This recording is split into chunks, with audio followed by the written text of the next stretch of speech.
Okey, hari ni kita ada tugasan. Kita akan tukar semua switch ni Ni switch yang ada ni kita akan tukar. Dan kita ada pendawaian baru lah untuk switch soket 13A.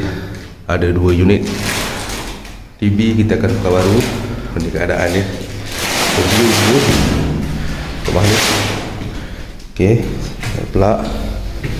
So sini switch ni kita akan tukar. Ni casing ni semua kita akan tukar lah. Okey, ni tukar baru. Lepas tu dalam ni sini switch tukar baru. Ni switch tukar baru. Kipas ni semua, lampu semua akan tukar baru. Ni wiring ni pun kita akan buat baru, point baru.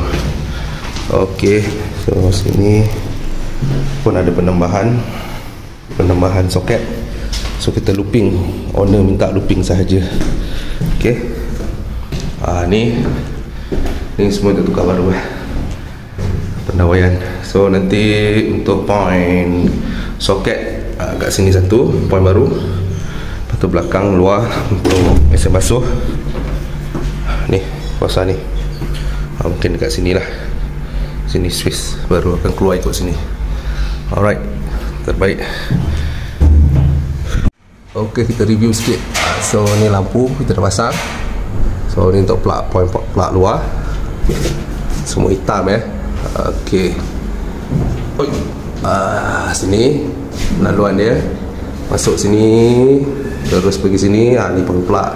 Tu sebelah yang asal punya, cuma tukar plug saja. So ni wiring dia. Ni pun sama, tukar switch. Switch semua baru kat sini. Mau pakai kali hitam. Ni laluan dia. Laluan kabel. Okey, ni lampu untuk makan. Pak, cantik tu laluan. Tu DB baru. Switch semua kita tukar baru. Tengok ni. Wah, ini memang cun lah. Tengok sedap. Ni memang cantik lah. Wah, point lampu. Okey, bilik pun sama. Hitam, surface wiring hitam punya. Pas lampu dia buat macam ni. Cantik, switch dia kat sini. Okey. Lepas tu bilik ni lampu satu sahaja. Tukar lampu, switch tukar. Ni plug. Lepas tu kita kerja kita kat sini, bilik air pasang lampu. Ni lampu yang lama kita pakai balik. Cuma pindah ke sini. Okey, ni bilik master.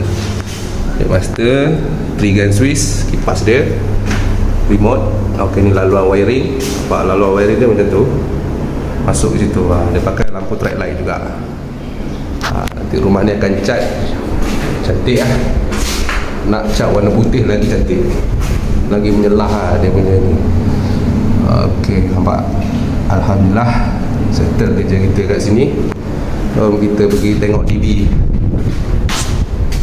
kita fitting. Kita fitting DB.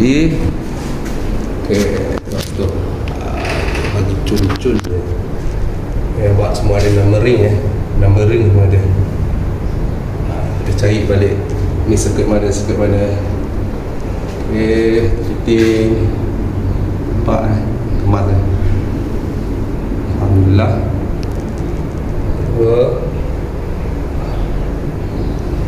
Semua kita numbering.